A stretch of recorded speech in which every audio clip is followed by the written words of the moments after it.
Welcome to the Project Endure podcast, the place where we talk about life, endurance, persistence, perspective, and so much more. I'm Joe Rinaldi, and I'll be your host. Let's jump in. Before we get started, let me ask you a question. Have you ever noticed that what you wear has the power to change how you feel? Project Endure apparel is designed to remind you that easy won't make you stronger, and that growth is an uncomfortable choice that we all have the privilege to make every day. Look good, feel good, and perform good. Head to the link in the show notes to shop Project Endure apparel and keep on doing hard things. Now, let's get to the episode. Welcome back to the Project Endure podcast, episode 143. We have myself, Joe Rinaldi, and we have a very, very, very, very special guest down in Atlanta, Georgia, Jordan Utley. Jordan, what's up, man? Joe Rinaldi, how are you doing this morning? Appreciate you having me today. Of course, man. I'm doing well. Like we were discussing before the podcast, you took a cold plunge this morning in a river. I did not yet, at least. And it's a beautiful day to be alive. It's cold. It's snowing a little bit here in Philadelphia. And I've been looking forward to this conversation for a while. And so with that being said, before we really jump in, why don't you introduce yourself to people listening who might not know who you are? So my name is Jordan Utley. I was born in Oakland, California. Lived there for a year. Then my dad's job transferred us to Alpharetta, Georgia, which is just north of Atlanta. I've lived here my entire life. Then played sports growing up. Really into soccer was my main sport. Dabbled in football. Ended up going to college. Tried walking on as a kicker there. We can get into more of that later. Then didn't make it. Ended up joining fraternity. Went that route, worked in the nightlife industry, then moved back to Atlanta from Auburn, and then started my journey of health and fitness. And that's kind of where you and I were brought together through this amazing wellness retreat that we met a couple months ago in Zion.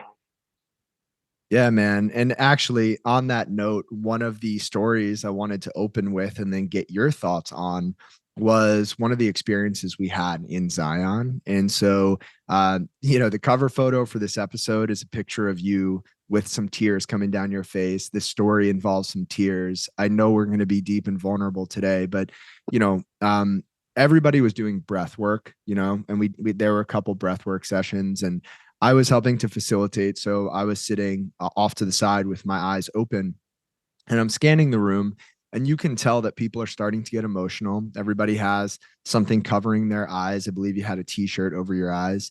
And as I was scanning the room, I saw you breathing heavy, and I kept coming back to you for some reason. And I noticed that you started to cry a bit, and the crying got heavier and heavier and more intense. And me sitting there as a grown man watching this other strong grown man just sobbing on the ground really got to me. And I started to cry. And I don't think you know that, but it was just a really emotional moment watching you become emotional. And I don't know if you recall, but I'm wondering what was running through your mind. And if you can't recall, what was kind of the emotion maybe stemming from that was there that whole weekend? Yeah. Do you remember which? Because we did 3 breath works, and I believe there were tears on all of them for me. They were very powerful. They were very emotional. And so, do you remember which breath work it was that you're referring to? I believe it was the third and final breathwork session. The third and final breath work session. So that one's actually the most vague of the 3. But I will say that the third one was more of happiness and relief from what we were able to experience through that just incredibly life-changing weekends. Um, the first one was more pain and releasing. The second one was getting to know myself in a deeper, more loving way. And then the third one was right as we were about to leave from this amazing weekend. So it was more joy and happiness that was coming through with what I had been able to accomplish and learning about myself in such a short period of time. So the one that you saw, yes, pure joy and self-love and happiness for sure. It's so beautiful. And it leads well into the next question, which is a question that you indicated was the hardest question you could think of, which was, why do I not love myself? And I don't know if that question is still appropriate, if maybe the wording needs to be changed after that weekend and that experience, but I'd love to hear what your answer is to that. Yeah, I definitely think that that weekend, especially in those breathwork moments, has changed my perspective on that self-love. I think a lot of what I've gone through in my past has led to a lot of uh, not having self-confidence in myself, and not having self-confidence in yourself leads to a lot of doubt, anxiety, stress, which I think all build up into not being able to love yourself. If you're not confident in yourself, how are you going to love yourself? And after that weekend, there was a lot I got to work through in the small groups with the people in my group, and really being able to open up and be vulnerable. Uh, that was one of my main goals going into this, not knowing what to expect, but going all in and really being able to open up about and let people in. And I was able to dig deep and let go of a lot of stuff that had been anchors in my life. And, you know, I'm not perfect now. There's still so much to work on. We're always going to be a work in process. But after that retreat, I was able to really appreciate who I was, where I was, how I've gotten here, why I've gotten here, and really do believe that I love myself much more than when I started that retreat in Zion. I'm glad to hear that. And I think through this conversation, we'll uncover a bit more about everything you touched on there. And maybe the best place to start is with a hard question. And so, when you look back at your life so far, Jordan, what's the hardest thing or circumstance that you've had to handle that you did not get to choose for yourself? Well, that's more or less where my story begins, and that would be of the passing of my father, December 30th, 2021. I was 13 years old and in seventh grade. Um, and that's really what had started my whole journey, the good, the ugly, the bad. Um, so, yeah, the passing of my father back when I was 13 years old. And so, just to get the date correct, I think you had mentioned 2021, but I think that's a different year. Sorry, 2001. Okay, I was doing the math in my head. I Yeah, said Jordan's not 15. Okay. 2001. And so, yeah, man, I mean, why don't you take us back to December 30th, 2001, and what was Jordan experiencing as a teenager with that loss? Yeah, so that was a very different Christmas. My father was getting taken care of in our home. They had a hospital bed in the home. He was still coherent, moving. He was able to come downstairs, but he was resting on his hospital bed.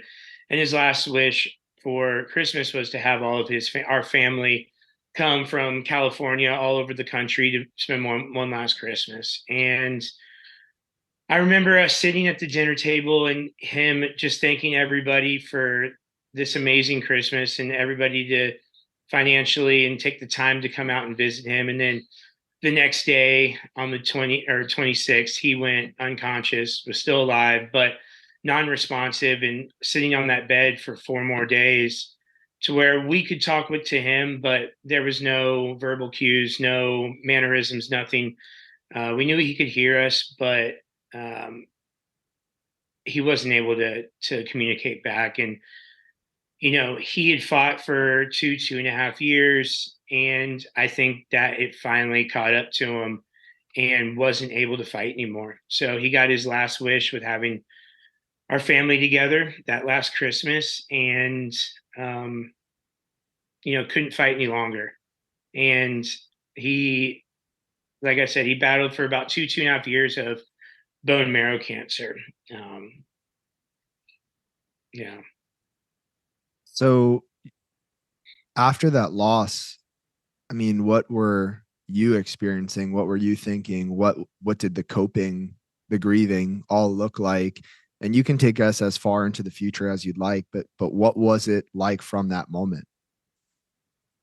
Yeah, it's for people that haven't lost a parent, it doesn't feel real at first.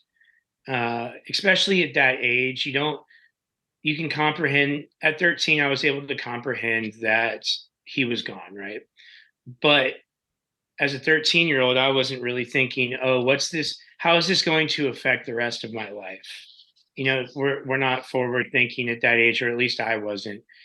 And looking back on it now, I mean, I went into immediate depression. Immediate depression.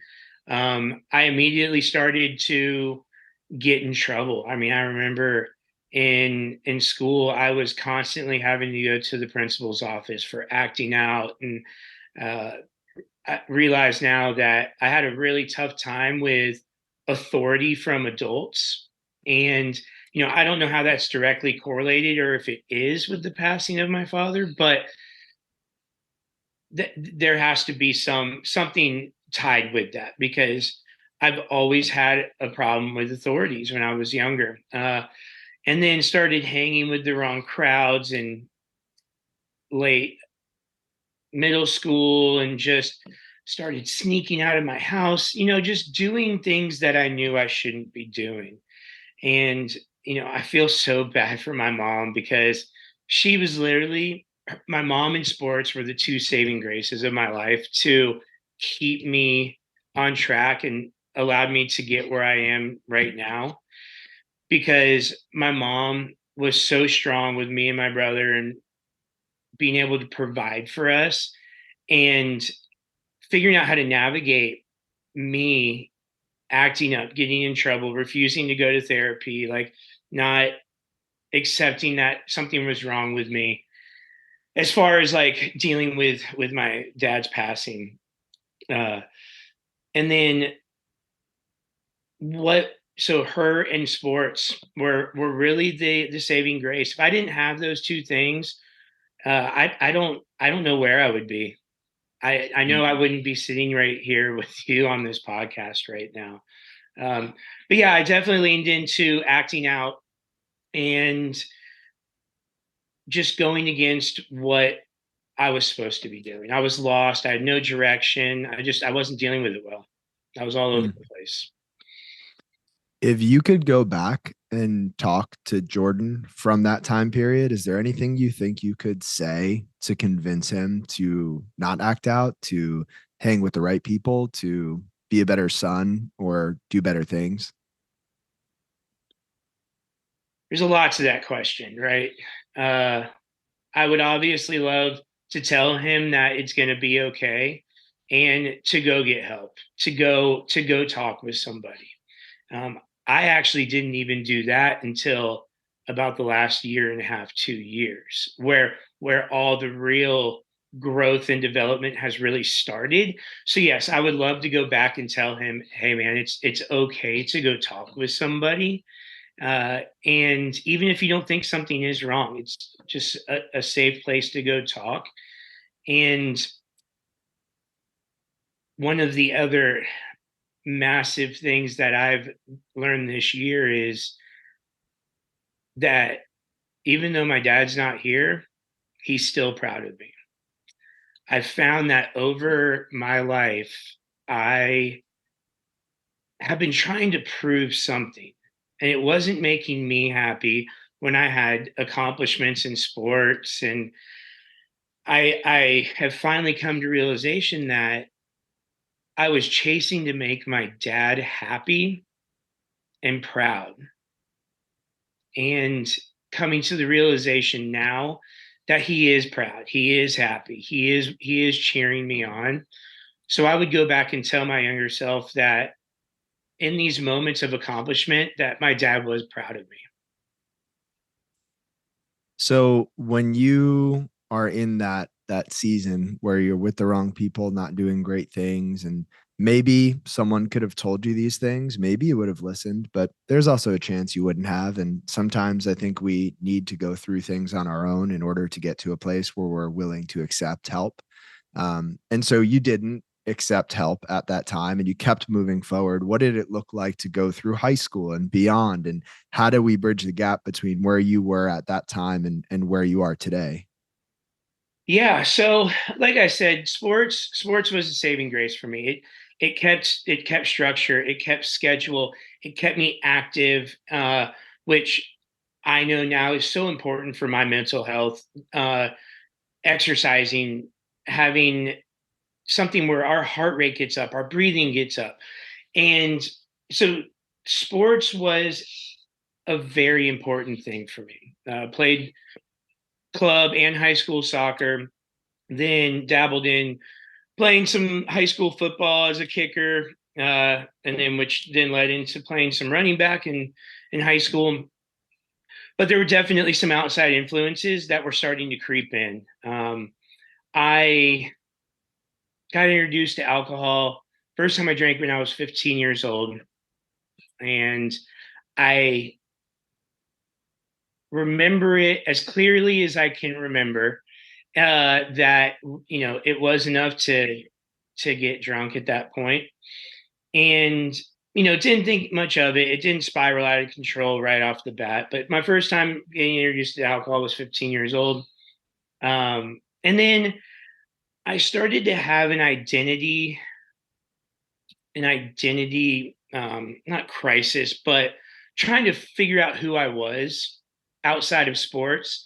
And in high school, there's you want to be with the cool kids, you want to hang out, you want to be social, and club soccer didn't really allow me to do that with all the traveling we did. And I ended up quitting all soccer after my junior year of high school because I wanted to live the social life of a high schooler. uh, do I have any regrets? No, I really have no regrets in life because it's got me to where I am now. But I do feel bad that I just up and quit soccer because I was on track to go to school and get a scholarship to play, and all the money and time that my mom had invested in me for it. So once I started getting that social scene, there was more hanging out on the weekends. We would find places to drink, having parties at friends' houses when their parents were gone. Your typical high school scene. So I then got introduced to painkillers actually when I was 17 years old, 11th grade. And I don't quite remember how those got introduced. I'm sure we were at a party and somebody asked me to take these. You felt great. So we started seeking those out more. It wasn't an everyday thing, but that's when I started getting introduced to painkillers. I'm not going to sugarcoat it. I loved them. They made me feel great. They they allowed me to interact with people easier. And looking back, those pain pills that I continued to take all the way until somewhere around 2020, it was numbing the pain that I had deep down about my father. And so got introduced to painkillers in high school, and but luckily I still had football. I saw this great mom at home that was so supportive, so loving, like providing me everything that I ever needed. Like I didn't even deserve the stuff that she provided for me. Um, so then I ended up trying to walk on at Auburn University, where I was going to go to college as a kicker. Went out to try out, trained all summer before, and went in and unfortunately did not make the team. I was pretty bummed out about it because sports had been my life the past 6, 7 years. Sports, sports, sports, sports. And so at that point, I followed some of my high school friends and went to the fraternity life. And that is where I quickly became very comfortable and adapted to the typical fraternity party lifestyle. Um, at first, it was a social aspect, it was a social thing.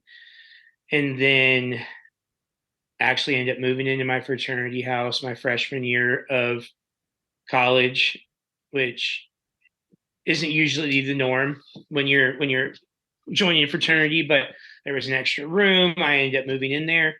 And that opened up the doors for there to be opportunities to go out and party any time of day, any day a week. And it became the norm.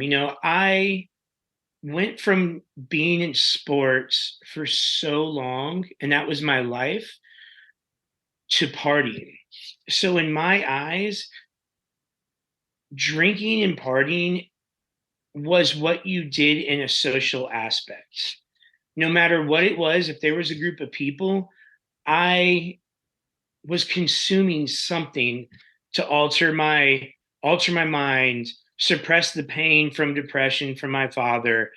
Uh, it was how I was able to communicate and interact with people and have that quote unquote connection with them because we were participating in an activity that made us feel better and liquid courage. Um, so I then needed to get a job. So I started working at the bars.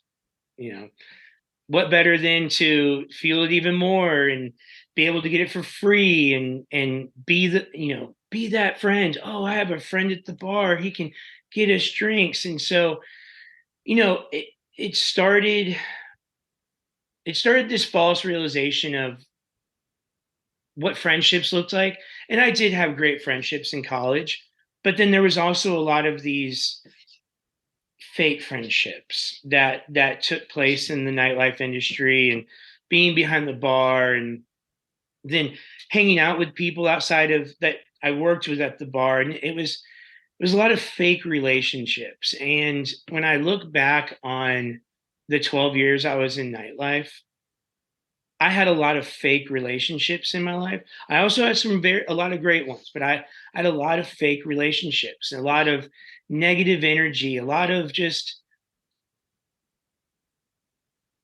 things that weren't healthy for myself and it wasn't real. It wasn't real life.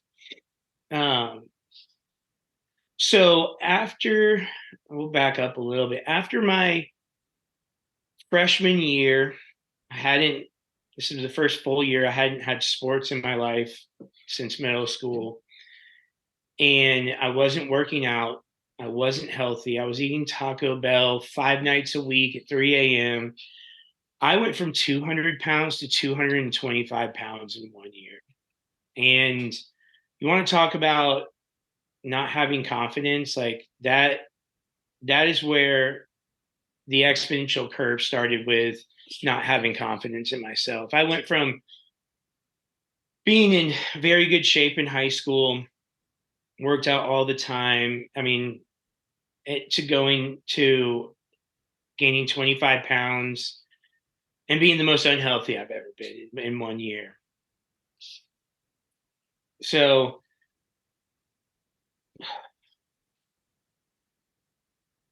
I've got so many thoughts, Jordan. yeah, I mean, go ahead. So I'll work backwards here.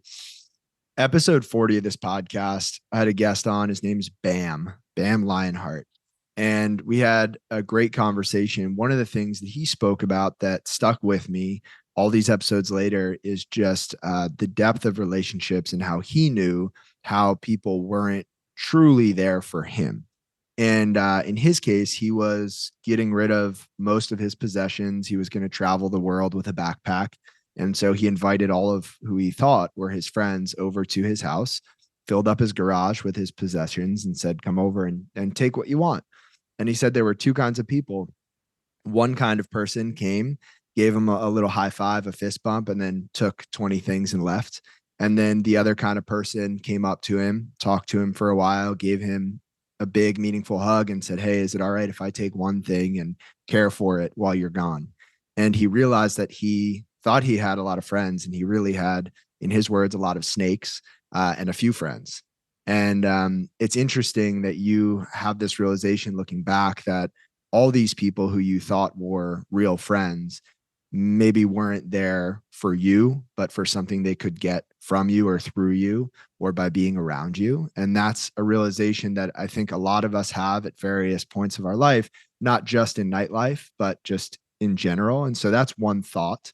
Another thought is that we as humans, we shape our environments, we choose our environments. And in turn, those environments shape us right back.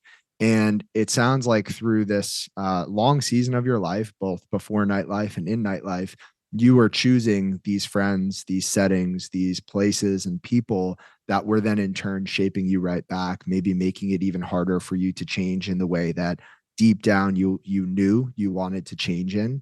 And then my last thought is all the way back to what you said about high school and wanting to hang out with the cool kids. I'm just going to say this. I don't know many cool kids in high school who are still cool now. It doesn't always work like that.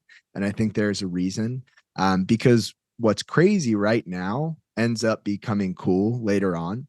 I think it takes that foresight to know, hey, I'm going to do these things right now that are unpopular so that I can be this person later on. And I think it was Wayne Gretzky who said, I don't skate to where the puck is, I skate to where the puck is going. And I think in order to be who you want to be, you have to have a certain amount of foresight to say, hey, I'm going to do these things now that go against the grain. I might lose who I think are friends. It might be uncomfortable and inconvenient now, but 2 years, 3 years, 5 years down the road, I'll be happy because I'll be where I want to be and I'll be who I want to be. So those are just some thoughts, and I'd love to hear what comes to mind for you. Yeah, I love that quote that you just said with Gretzky. And I wasn't looking in the future. I was in the present moment chasing the puck. And Mm, we we've mentioned that there were a lot of people that weren't friends. I was so blessed and grateful that I did have some amazing friends. It was it was the people that I got associated with when I started working in the nightlife. It was the people that you compared to BAM, the people that needed stuff. The hey, can we get in for free? Can we get free drinks? And I was blinded by all that. And those are the ones that I ended up leaning on the most because it condoned my need to party, consume, and use drugs because those are the ones that were wanting to do that, and there was no real relationship being built there, and it was just lost. It was empty, um, and you know, looking back, you're right. The people that you're going to put yourself around the most is the environment that you're going to create.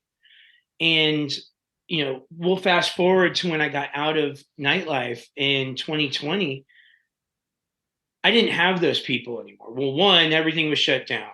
Two, I wasn't in that environment anymore.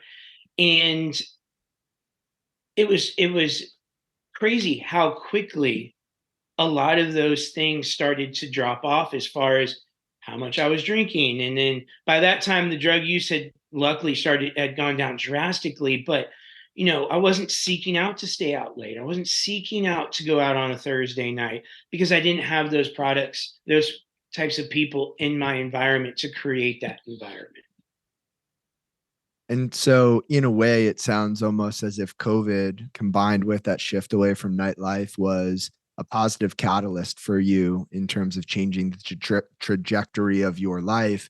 What was it though that made you want to change? Right? What was it that made you want to be the Jordan who's sitting in this chair today? Yeah. So there's a lot of little pieces that built up over time. It's not just that one thing, but there is that one tipping point, right? So I would say that when I hit my lowest of lows is when I was managing this bar and restaurant in Buckhead. And everyone listening that is from Atlanta knows what it is. It's the Ivy in Buckhead. Crazy successful business. I learned so much stuff about entrepreneurship and business and how to run a successful business in that place. But I didn't know how to control myself. I didn't know how to manage people. I was work, work, work, work. And looking back, I was trying to again impress my father and make him proud to where I got to the point where I was hated by all staff members, dreaded. And when I finally came to the realization that it wasn't that they didn't want to work and do what I was asking them to do, it was because I was such a negative, unpleasant, rude person to them. And when that realization came to me, that was the lowest of lows. And I knew I had to change something. I had to change something. So I would say around the 2019 mark, I started dating this new girl. And that's about the time when I was like, all right, how am I going to get out of this current situation I'm in this nightlife, in this these unhealthy routines? And that was the first time that I had ever like really started to forward think. I had always pushed a career off, what I was going to do my life off, because I was scared. I didn't want to give up this life of suppressing my feelings through drugs and alcohol. And I was scared to do that because I think subconsciously I knew I was going to have to attack those uncomfortable pieces of me that I've been pushing down. Um, so it was the first time that I had started forward thinking. And a piece of that was the low that I just explained about, no one liking who I was, and having a girlfriend now that, I felt like I needed to show up for somebody else as well.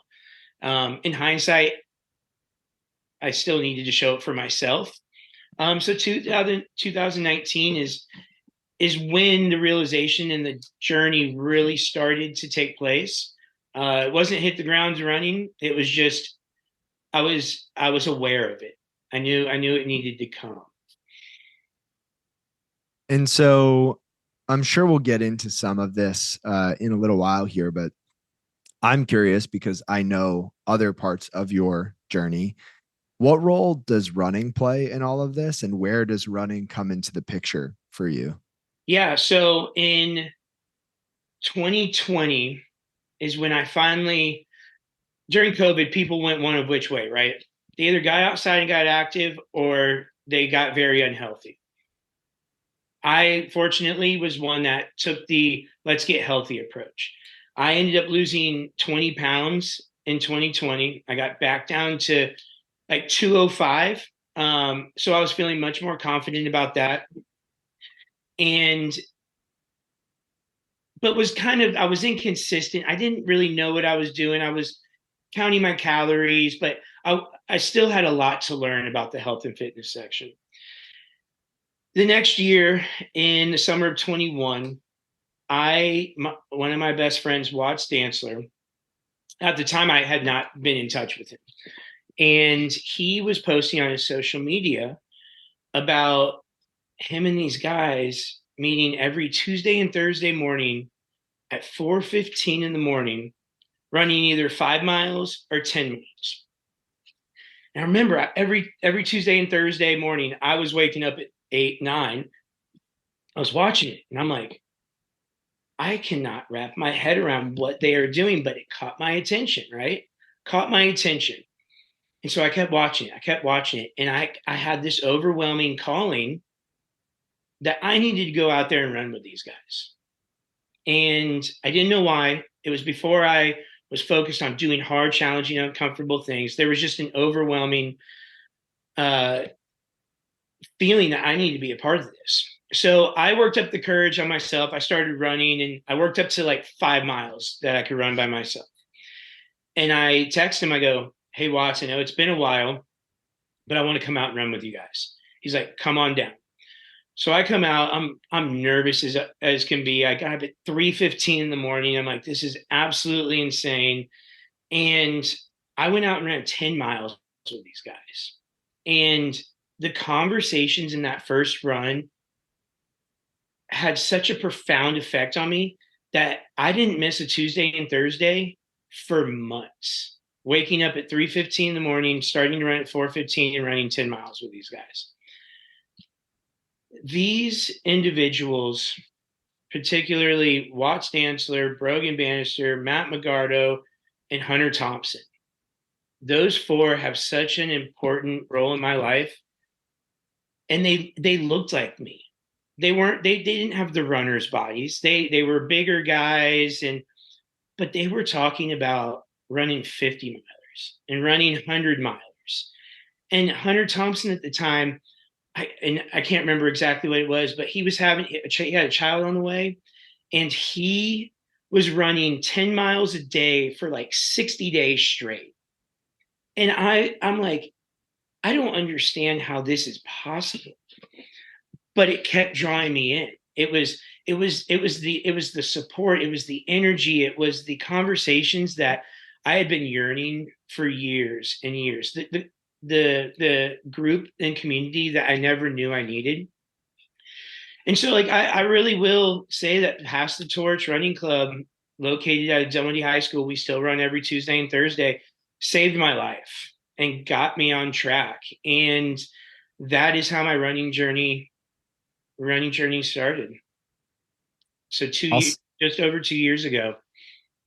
I'll say a few things. One, kudos to you for following that calling and taking action without answers and not understanding why you felt that, but acting on it and finding out. And it sounds like it was one of the best decisions you've ever made. And it was terrifying.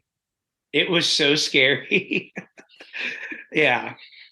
And so like a lot of things in life, I think the best things are often on the other side of what scares us. And you know, the second point we've already talked about, but you again chose your environment, and you chose the people you were going to be around. And in turn, you've become more like those people. And I'm sure in many ways, those people have become more like you in the ways that you love yourself now, in the ways that you see yourself now that maybe needed to be brought out and kind of accentuated, if you will, by other people. And it's amazing that you've stuck with it and sounds like you will continue to. If somebody's listening and say they're in your area or they're in Philadelphia and they've been thinking about coming out to a Project Endure group run or event, or they're in some other city and they've had this thought cross their mind, I should go, but I don't know if I can do it. I don't know if I'm that kind of person. I don't know if they'll accept me. I don't know if I'm ready. What would you say to that person who's contemplating? Yeah, you asking that question is making me really emotional.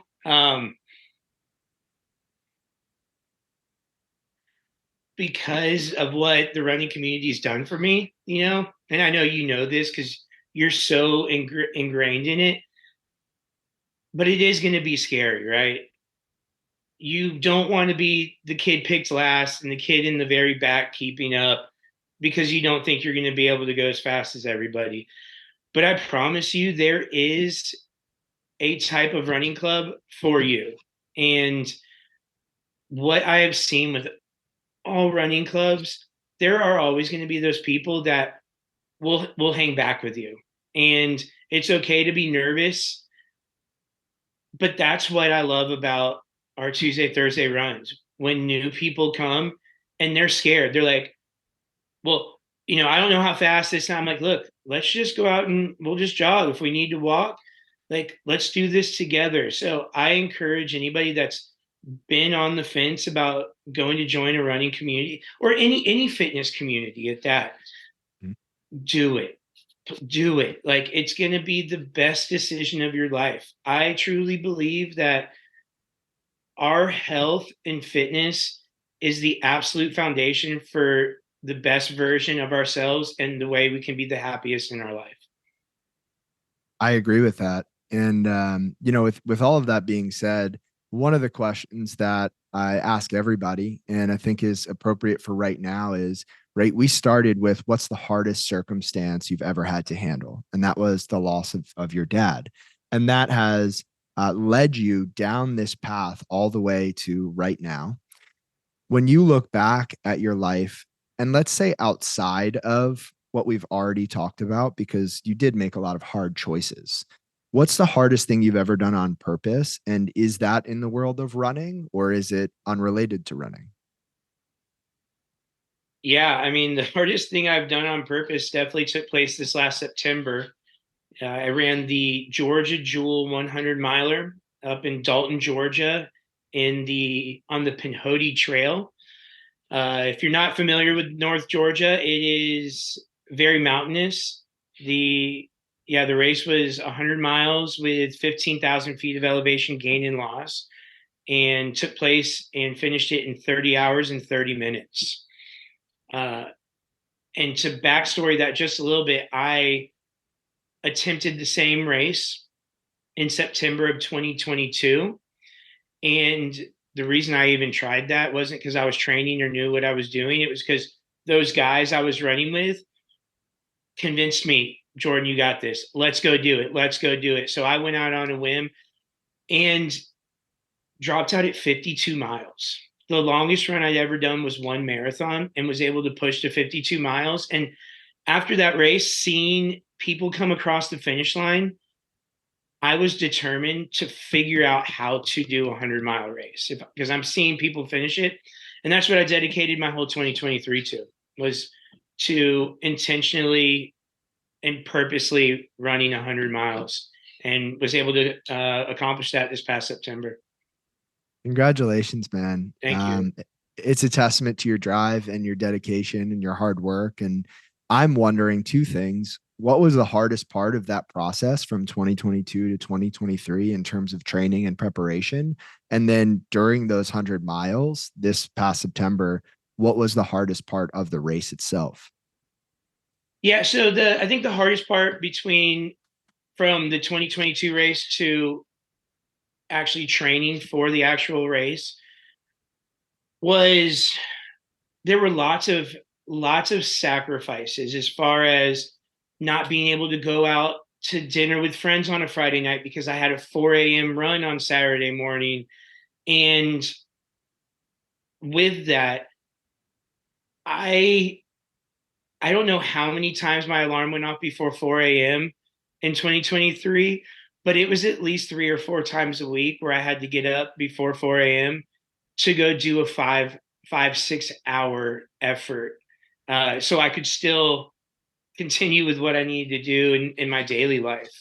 So, but with that, I learned so much about discipline with myself, uh, the importance of consistency, and the biggest thing was negotiations with yourself. And no matter what, our mind, our comfort side of our mind is going to always negotiate with ourselves, have an excuse, have a reason why we should press snooze, why we should wait till the afternoon because it'll be a little bit warmer, or whatever it might be. But those negotiations, they get a little bit less, but they're always going to be there. And I learned more about myself during this training this past year than I have my entire life. You spend a lot of time with yourself. You have a lot of deep thoughts by yourself. Uh, so yeah, I think the hardest part was the sacrifices in those early mornings. But a lot of great things came from it. The process was more important to me than finishing that race when I got up to race day. There's a lot of good stuff there. And I would almost encourage anyone listening, especially if you're training for something hard, just rewind 2, 3 minutes and listen to that again. And I'll connect this dot. And I don't know if you've connected it or if you even agree, but I think at its core, discipline is self love. It's choosing what you want most for you over what you might be tempted to choose right now. And it is winning that negotiation when nobody else sees it. Mm-hmm. And that is you versus you over and over and over again. And it might not even seem important in the moment. And you have to be able to remind yourself that it is important because you are important. And every single decision you make is shaping the person that you're becoming. Right. And on that, like going through and not giving into the negotiation, those little wins, those little checking the box in your mind, that's where I was able to build the most confidence in myself this year. You know, for me, and this is going to sound so silly and small, but for me, one of the biggest things that built my self confidence was taking my snooze button off my alarm and waking up when my alarm went off, because I made that commitment to myself the night before that I was going to wake up at 4 a.m.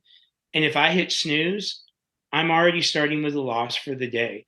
So taking that snooze button off was one of the most powerful things that I did this year, and waking up right when I said I was going to wake up. I challenge Mm. every single person I talk to do that. It's wild that you mentioned that because I was having this conversation earlier this week. I have a friend here. I won't name him, but he said I set my alarm every morning for 6 a.m. and his wife was right next to him and she laughed. And I said, "What? What's so funny?" And she said, "He never gets up before 7 a.m." And I said, "Is that true?" And he said, "Yeah." And I said, "Why do you set it for 6 a.m.?" He says, "Because I genuinely believe each night that I'm going to get up at 6 a.m." And he was dead serious. And it got us into this discussion of how the person who goes to bed sometimes feels like a different person than the one who wakes up in the morning. And we have to realize we are the same person. And it is a promise that we're making to ourselves. And by keeping that promise, we're loving ourselves. And the more you keep it, the easier it gets, but it might never become fully easy. And I think that's just such a great point and a great challenge. And so, whatever time that is for anybody listening, set the alarm and don't snooze it tomorrow morning, first thing. And it can be whatever time works with your schedule. But Mm. when you make that commitment to that time, get up. Don't hit Mm. snooze. And so you get to the race. We know you complete the race. Within those 100 miles, is there a hardest moment or a hardest stretch? There were lots of them, yeah. I would say the first hardest point was when I got to about mile 40, and it was because there was a lot that crept back up into my mind from the previous year, because that's when I really started to get into that pain cave and like get into the you're in the middle of the night, you've been going for 12 hours, you're exhausted. And so mile 40 is like I had stuff that crept in my mind. I was like, I thought I'd be feeling better at this point than I am right now. And those doubts got in my head. Can I finish this? Can I do it? Yes, I can do it. Like having to fight those voices in my head. And luckily I was able to push through that. I was way more prepared this year, way more pacers, was better prepared for fuel, water, all of that kind of stuff. Um, so we got through the night, and when the sun started coming up, I had about 70 miles left, right? And I had been up for 30 hours. I hadn't been moving for 30 hours, but I had been awake for 30 hours. I'd been moving for 24. And hallucinations are starting to happen. Like, you can't prepare yourself for a fatigue and tiredness of that sort without going through it. You can't replicate it. And I remember looking down when I finally had one marathon left and thinking, okay, I only have one of four marathons left. And then I started thinking I have one marathon left. And I I reached some dark moments in my mind. Uh, I worked a lot this year with a coach, Gabe, and we started working with each other at the beginning of the year for the sole purpose of becoming mentally ready for this race. And I enjoyed working with him so much. He was absolutely amazing. Uh, but I got, again, you can't replicate what you're going to be going through until you are in that moment. And I started getting into some dark places. The struggles with imposter syndrome that I struggle with really started to come up. And it's like, who are you, Jordan, to be doing a race like this when you used to party 7 days a week and stuff with my family, and like my dad was coming up. So I hit a lot of lows, a lot of dark places.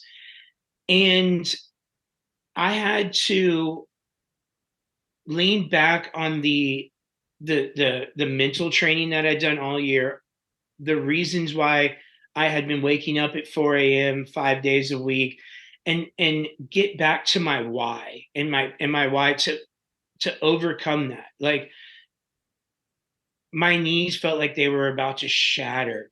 My feet, the whole bottom layer of the skin felt like it was peeled off and sliding in my shoe. And like, I was in so much pain, but I had to keep going back to my why on why I originally did this. I wanted to figure out how people were capable of moving their bodies farther than anyone can even think is imaginable. And I wanted to prove to myself that I was in it, be able to do this thing that seemed impossible in my mind initially. And for the people that have raced in this race and know the course, it was in the rock garden from mile 85 ish to 95, and it had just poured rain. It was on the ridge line. It was completely cloudy. You couldn't see but 15 feet in front of you. It felt like you're in a horror movie.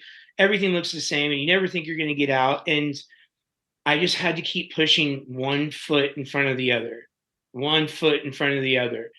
And we finally made it out of the rock garden where the power line was. And I knew what the rest of the course was. And I get to the last 4 miles, and something came over me, and, or should I say, it came under me. And I ended up, the knee pain went away, the foot pain went away, and I ended up running my fastest 3 miles, the last 3 miles of this 100-mile race. I hit an 8:46 mile on mile 98. And I remember I was grunting, I was yelling, I was screaming because I wanted to be done with this, and I knew it was so close and it was within reach. And was it felt like I was on a magic carpet and I could see every single step highlighted where I was going. And it was the most out of body experience and feeling that I had ever felt in my life. And luckily, my coach Gabe, who I've been working with all year, he paced me and brought me in on my last 20 miles, so I got to experience that with him.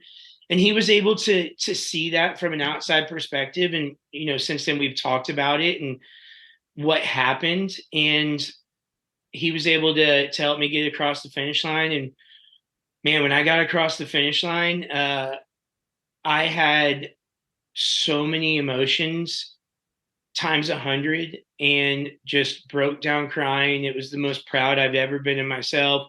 It was the hardest thing I'd literally ever done in my entire life. And in that moment, like I felt my dad like hugging me, and I could feel how proud he was of me. You're gonna make me cry now. Man, that sounds like a special, unforgettable experience. And I'm so grateful that we got to hear you describe even just some of it.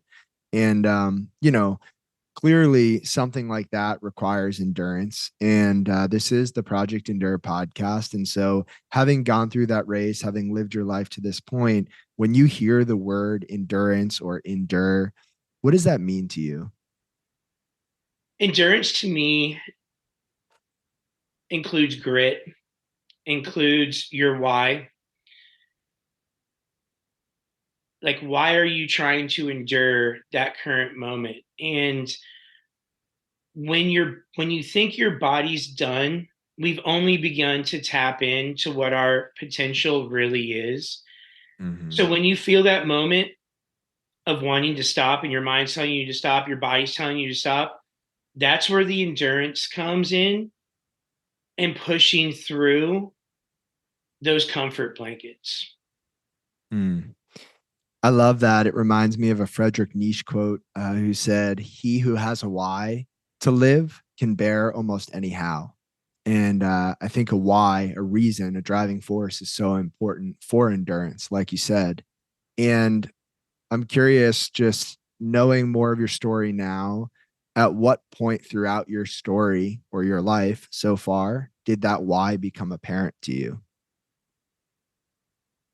My why, I really figured out my why about a year ago after I attempted the 100 miler the first time. You Mm. know, that was the farthest I'd ever pushed myself, the most pain I'd ever voluntarily put myself in.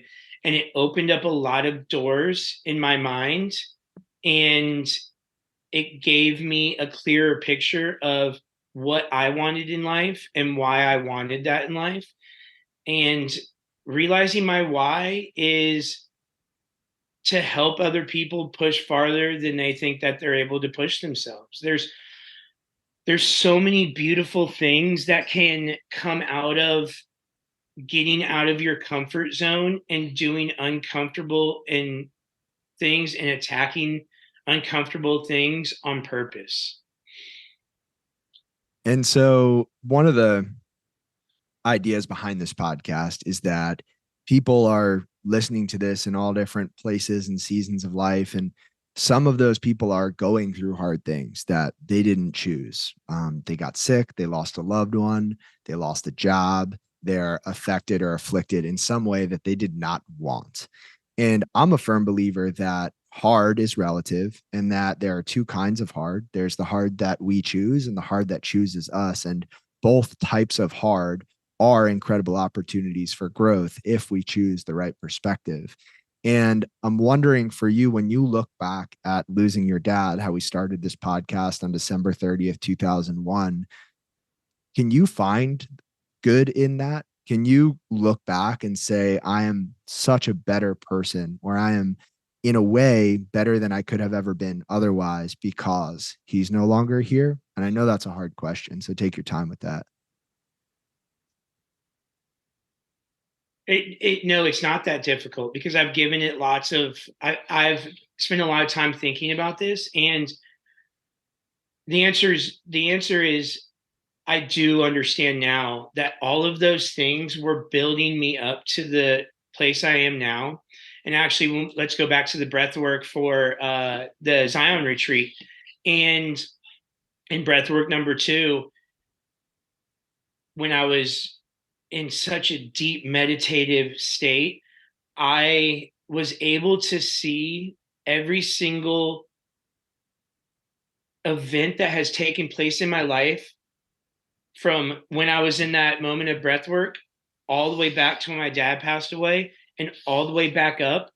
And in that moment, it all made sense to me. And it was all so clear.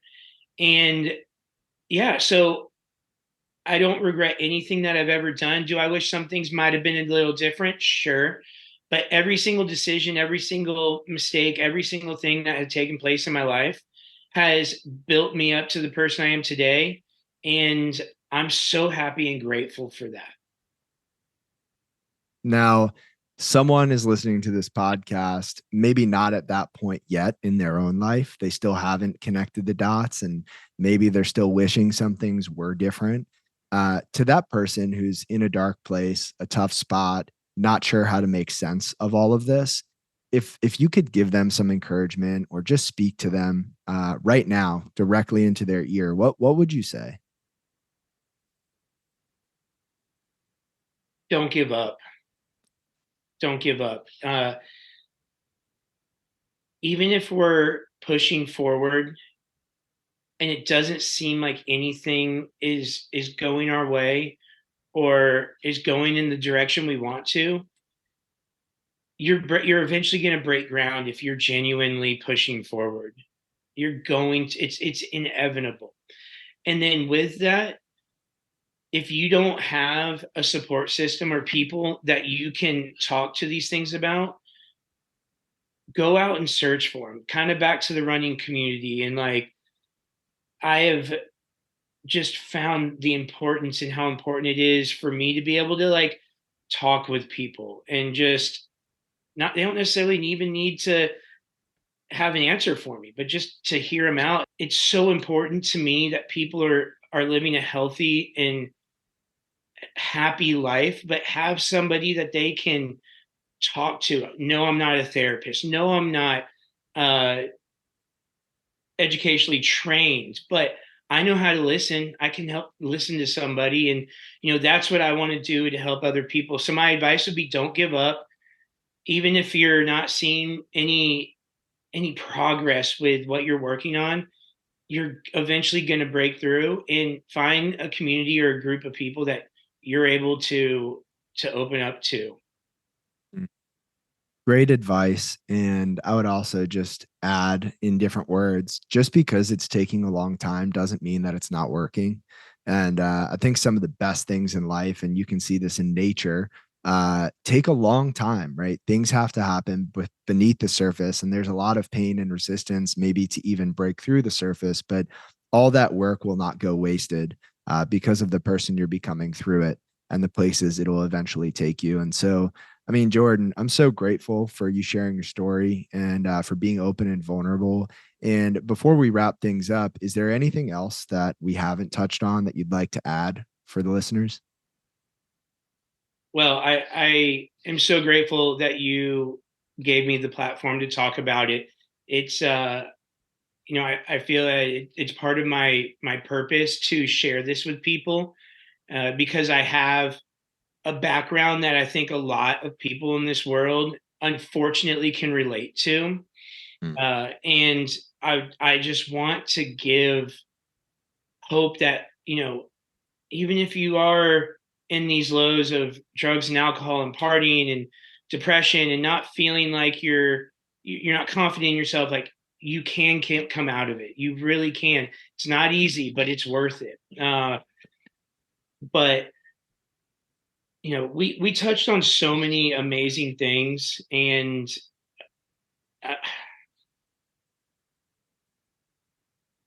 your whole thing, focus on and lean into doing hard things. My whole year, this year was attack the uncomfortable and do hard things. And this has been the most transformative year of my entire life. Uh, and I have even bigger goals next year and want to keep going and going and going. So Mm. along your whole thing, do hard things and do uncomfortable things. It doesn't have to be physical uncomfortable things. Join that group that you might be uncomfortable of joining. I'm going to learn Spanish this year. That's one of my goals. Like that's uncomfortable for me. I don't know how to speak Spanish. So, lean into doing those uncomfortable hard things. You know what? We'll circle back in a year and we'll have this conversation back in Spanish. I'll brush up on mine and Ah, we'll do it right. Um, well, but you're my accountability partner for that one. there we go. I can't promise it'll be the best podcast ever, but we'll struggle our way through it. And Jordan, I just want to thank you again. And to leave off, if people want to connect with you, say thank you, learn more about you, where's the best place for people to do that? I am on Instagram Jutley 288. That's Jutley 288 on Instagram. So feel free to DM me and, you know, go out and attack the uncomfortable and do hard things. I love it, man. Well, I appreciate you so much. And thank you for your time and for your story. And I'm sure we're going to touch base soon. Maybe I'll see you in Philadelphia again. I appreciate you, Joe. Thank you so much. If you enjoyed this episode of the Project Indoor podcast, go ahead and subscribe, leave a review on your platform of choice, and share this episode with a friend. It helps us get more conversations like this out to more people like you. We appreciate you, and we'll talk to you next time. And one more thing. If you're looking for a community of people all striving to be better together, check out the Project Indoor Hard Things Club. The link is in the description below. We'd love to have you.